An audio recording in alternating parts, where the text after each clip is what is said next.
That Yep, is see, just that's beautiful. the hook down that you and I are talking about. All the ailerons and big stabs moving on the jet. Well, awesome. Well, since we just showed that, let's talk all about that. Okay. That plane landing with the hook. Yep. It's supposed to land on the carrier. So what happens when it lands on the regular runway? Well, on those they have, it's not, you just can't land on, you can't do it on any runway. Those FCLP landing runways they have complete arresting gear on them. And then they have an outline of the carrier painted on them. And that's where they start to practice. It's called field carrier landing practice until they actually go to the boat. Once they get down those parameters in between those lines, then they're ready for the real thing. I think there's a certain high number of traps they have to take before they even qualify. And they have to do that in their first jet, which is like a T2 or T-34. And then they move to their fleet jet, whether it be a Tomcat or A6 or, whatever, F14. So how does it work? And what was your position there on the USS America? Well, there's many different positions in the catapults. You have to work up to that position, and it is the top position. It's called topside safety petty officer. And your responsibility is to hook up from the time the director gets it to the cat track. It's your responsibility to get it into the cat track, into the NGL, which stands for nose gear launch, and get it properly hooked up for the launch. One of the most exciting things about this job was you are directly under the jet as the plane goes to full power. And I've done a lot of exciting things in my life, but there's not many more exciting things than hooking up a Tomcat. And then as soon as it bowed, the launch bar goes in what's called the dustpan. And it pushes forward, it goes into, and there's this little tiny track that the launch bar has to glide into. So when you're corresponding with the director, he's giving you signals, but you're giving him signals. And the pilot reacts to every single thing that I do as I'm moving the jet forward. It was a very delicate process. Tomcat was extremely heavy, between 58 to 74,000 pounds launch weight. And if you went too far, you had to push that jet back, which takes about 200 or 300 people to get it done. So it was a very intricate process as you brought the jet up. As soon as it came into the NGL, one of my guys comes in, grabs what's called a holdback bar, and you see it on the front of the video of Top Gun. You see him hooking up the holdback bar to the back of the jet. And then they'll come up 99% of the time, unless it's CQ carrier qual, they have weapons aboard, whether it be Sparrows, Phoenix, Sidewinders. Those have to be armed. It comes up on top of the jet, and they don't do that until the jet is pre-launch.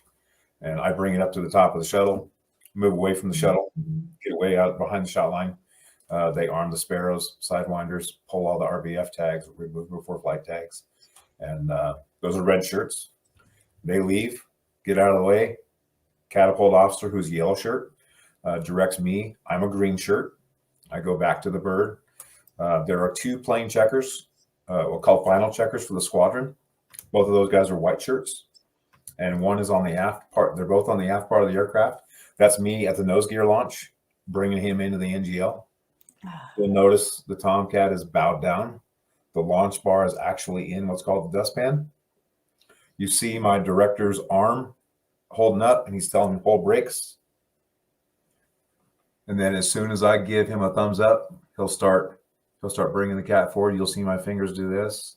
And then I'm watching that catapult launch bar from the Tomcat glide up over the top, grab the hooks, and then go on top of the shuttle. As soon as it gets on top of the shuttle, it's what's called first ready. Nothing happens until I look back, make sure the JVDs are up and locked. The final checkers will give me a nod or a thumbs up, and I'll lock eyes with them, make sure that they see me as well. And then as soon as I tell them everything's good to go, I'll motion to the director again, bring him up, bring him forward. Pilot will spool the engines up a little bit.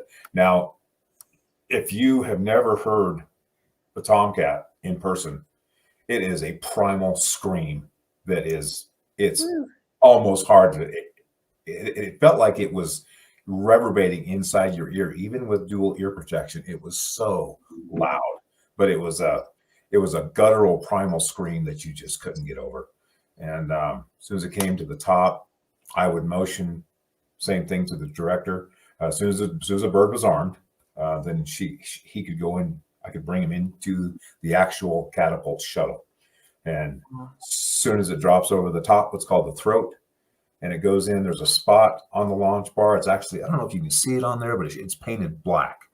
And as soon as that black was obscured by the front of the throat, I would look at the catapult officer, give him a thumbs up, and as soon as he saw my thumbs up, he would scan the deck, and I would go back and do a double check on my JVDs, my 2 final checkers, check my spotter in the side, deck edge operator. And there was a guy in the front of the crouch at the waist called a bow safety. And so he would give me a thumbs up for a clean shot line. And I give him a thumbs up, stroke it out, take him to tension. And at that point, catapult officer would take over, assume, but as soon as the bird spools up, all that horsepower behind me is like 5 feet away from me. I make sure the launch bar is securely locked into the shuttle. The holdback is tensioned, and you see the line properly on the side of the holdback. And then NATOPS procedure, NAVAIR, says to run down the Tomcat, past the pitot tube on the front. You see it right there. And then a 45-degree angle to get out of the vortex of the engines.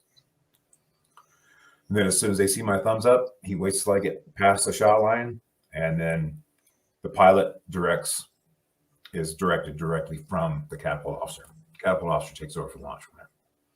Me, not everybody did it, but I'd hold my thumbs up until the cato gave the sign to the pilot. The pilots knew because they had already powered the bird up, and they do what's called a control check, wipeout. They'll check all the stabs, spoilers, rudders. As soon as that's good to go, pilot salutes. At night, they turn the lights on, the nav lights on, and the formation lights, it's just wicked. And then as soon as that happens, they put him at zone 5 afterburner, which lights up the whole entire back of the ship, and it licks around the JBD. It was just something. I mean, you can't really describe what it's like to see that. And the heat is burning from the back of that jet. And as soon as that's good to go, you'll see the catapult officer give him zone 5. He usually like throws his hand up in the air, and then he'll point down to the deck. And just because he points down the deck doesn't mean launch. And you'll see the deck edge operator blows his hands up, showing he doesn't have hands on the cap. So he drops down and points forward. Then I will do the same thing. I'll look, make sure, give him a thumbs up, and then he'll give the signal to launch. And then the Tomcat would crouch down like there was so much weight pushing down on top of that catapult. It would crouch down and then take off. 0 to 150 in less than 2 seconds. 0 to 150 to 180, back to 0 in less than 2 seconds. Wow. And the aircraft would be airborne.